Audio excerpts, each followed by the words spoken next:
Hello. So, by request, I will be showing you in this tutorial how I went about creating the tree frog vector art that I posted a week or two ago. So, it all starts in Adobe Illustrator, which you will need if you would like to create this effect. Going about it this method. There are other ways to do this, but this one requires the use of Adobe Illustrator and Photoshop. So let's jump right in. Now I've prepared an image that's 3000 by 3000 pixels, and if I can find it, which would be fantastic. Here it is. So what I've done here is I've created a document that's 3000 by 3000 pixels in Adobe Illustrator, and now I'm placing this image, that's achieved by the file place, on layer 1.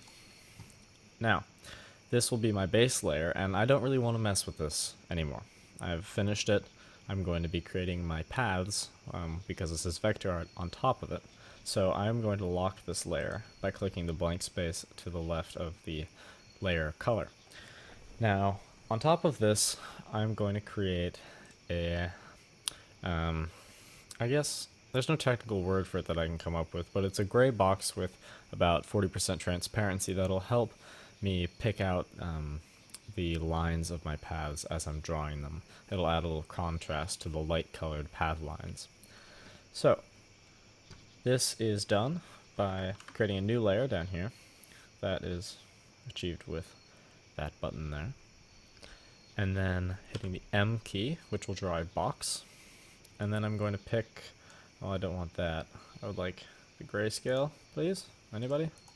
So this is our primary color, and this will be our fill color. This is our stroke color. We're not doing any sort of stroke, so all we have to worry about is this color, which is a nice mid-gray. So I'm going to draw this box over top of the image, and now I can't see it anymore, which is unfortunate. And I'm going to switch to my direct selection tool, which can either be selected by clicking here or hitting the A key, which is the shortcut. And I'm going to click on this box to select it in layer 2 and edit its transparency via the transparency panel, which, if not in your right workspace, the right side of your workspace, can be brought up via the window tab at the top of your screen. And that's down here in transparency. Now, I've clicked on that, and you see it's selected something. Nothing here right now, because it's not selected. And as soon as I click that, it's been selected. Now I'm going to drop the opacity down to about 40%, hit enter, and there we go. Now you can't really see it, except for the outline, but it will make life easier a little down the line. Now I'm going to lock that layer as well, because it's done. It has nothing to do with my final image. And I can create a new layer, which I'm going to name Paths. So, now comes the actual meat and potatoes. I know, it's kind of an embarrassing idiom. Of the creation of this image, this effect. So I'm going to be using almost exclusively triangles, except for in some smaller, delicate areas where I may be using four-sided polygons. Now, this is my method, which will basically just follow the contours of the image. And for some reason, I like to start somewhere in the middle and then bridge out from there instead of starting from an edge and then building in. So let's find a triangle here, and I can zoom in by hitting Control+. It's a little easier than actually bringing up the zoom tool. And I can see here there's a line there and there. So if I want to create a path off of that kind of contour, then I'll switch to my pen tool, which is over here on the left, and the shortcut is P. And I have to burp. Excuse me. Anyways, to create a point, I will just click, and that's my anchor point. That's my first anchor point. And then going up here, I can click right about there. That's not bad. And how about over there? And back to my anchor point. Now you always want to close your shapes. It'll make life a lot easier in the future. And that will close the shape. Now, a few problems with this layer.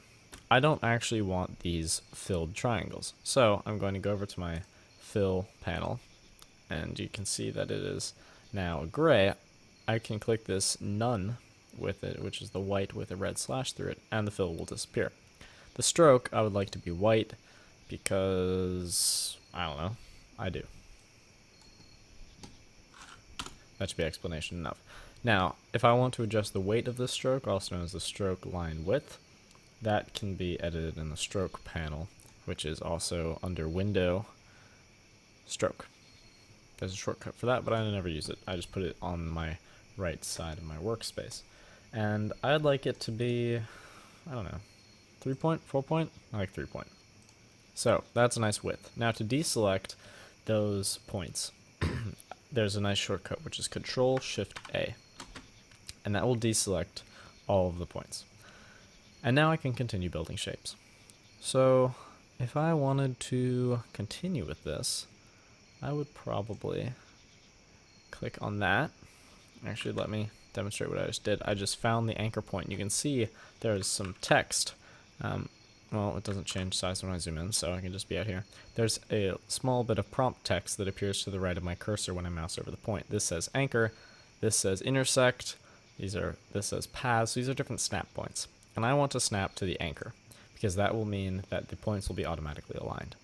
And if I want to draw that down there, I can create a new point off that side. And I want these to be overlapping on at least one side when I'm drawing these triangles, also known as appending the triangles to one another. So I will click back to that second anchor and close off by clicking on our original anchor. Now that we have that path, we can do Control-Shift-A, and we've just created another triangle. I'm just going to create one triangle that I will mess up slightly. Now those aren't aligned, but it'll be easier to edit that later, so I'll show you that process. Now imagine we've skeletonized the entire face, and this entire image is just triangles. Now we can switch to what's called outline mode by hitting Control-Y, and then we can easily see that I've messed up this path. You will want to use your direct selection tool, which can be switched to by pressing A. You can click and drag a window to select those, I think, 3 points, sorry. And then use the align tools, which are at the top of your screen when you're using the direct selection tool. So, I will be using only 2 of these, which is horizontal align center and vertical align center. And that splits the difference between those 3 points, finds the average, and snaps to that point by using those 2 successive commands.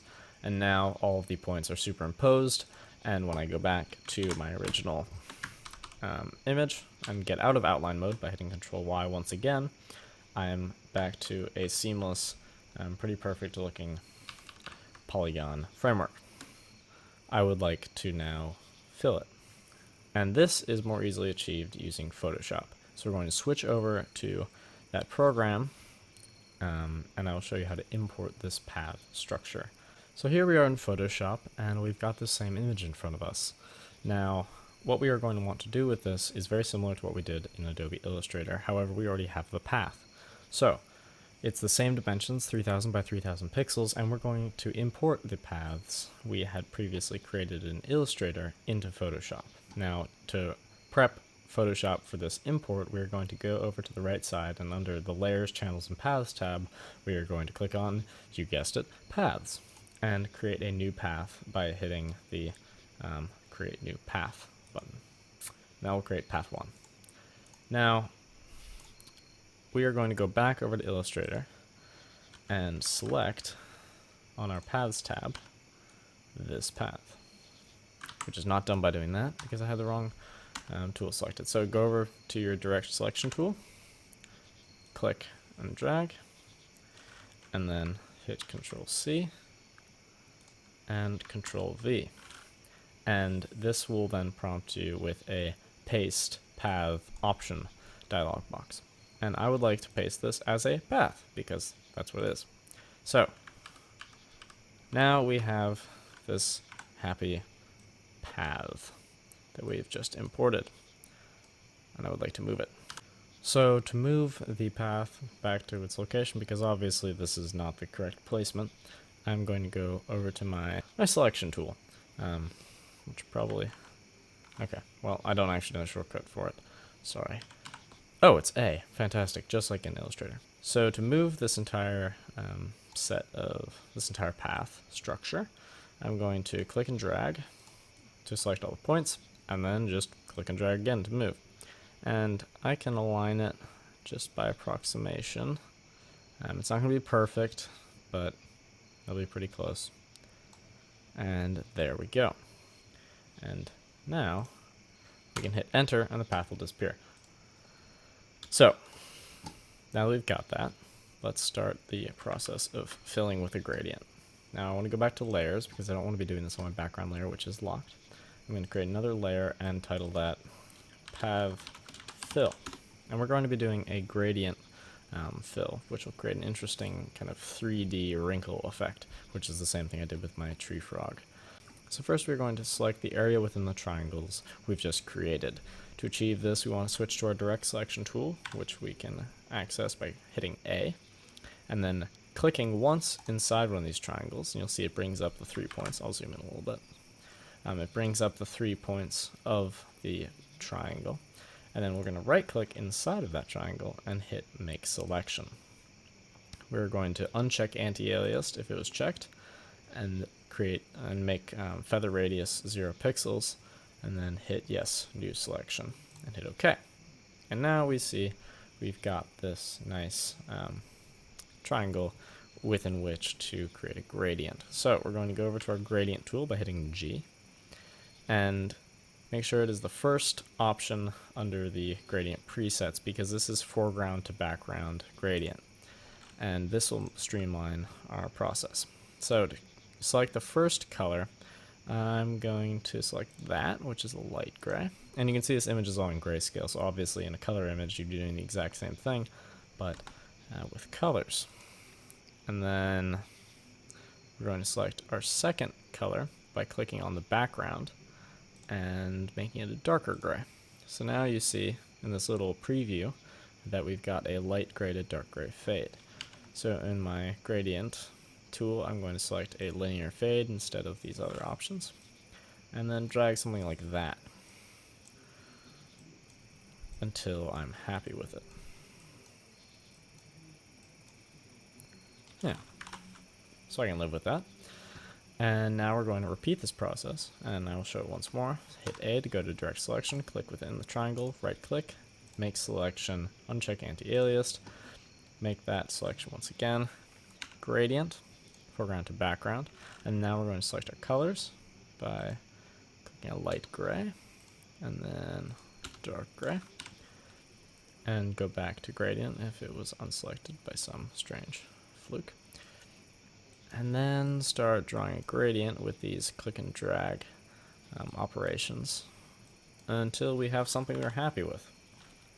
Now, to preview what this will end up looking like, we can hit enter while you have the direct selection tool enabled. It will make the paths disappear, and then to make the paths reappear, you can just click on the path 1 icon in your paths panel. So this is a small preview of those two triangles, and now if I wanted to continue with that process, I'm just going to finish off these 5 triangles, which I will speed up because it's kind of tedious, and get back to you in a minute. So here we are after we've finished those other 3 triangles, and I will now pretend as if I've finished the entire image. So I will make the paths disappear because they're just paths. And let's go back to layers. If we can make that go away, then we can see our image all by its lonesome. Now, this obviously is not perfect. I would prefer there to be more definition between these 2 triangles, and if I were spending more time on it, I would like to do that because it is these distinctions between the triangles that create a really nice polygonal effect. If we wanted to retain the paths we created earlier in Illustrator, I would go over to my paths channel, paths tab, and make sure that that layer is turned on by clicking on the little icon. Then I would go back to layers, create a new layer on top of our fill layer. I will name this path stroke, so don't get confused. Always name your layers, because that way at the end you can go back and figure out what on earth you were thinking when you started the project. Then click on paths, and right click the little, box thing there, and hit stroke path. And if I were to do brush, I would first want to edit my brush so that it reflected the desired design and size of the stroke. So I'm going to go to my brush, and that's certainly not what I want to be stroking this with. So I'm going to do a brush preset, which is 100% hardness, and instead of 454 size, I'm going to go for 3 pixels. And now it's just a little dot here. And so I'll hit stroke path, tool brush. I will not simulate pressure, and hit OK, but I forgot to edit the color, which would be important, and I'm going to go with white. I could go with something like red, but I'm boring, so I'll just go with white. Now, stroke path, brush, not simulate pressure, and then we can go to A, which is our direct selection tool. Sorry, hit A, and then hit enter, which will make the paths disappear. And now, if I want to see these edges more distinctly, I can go and fill the background with black. So now we've got this polygonal effect, and it's a very stylized, very unique effect that cannot be achieved at this moment by any pre-made automated filters. So I hope this helped in some way or another, and I hope you enjoyed. Thanks.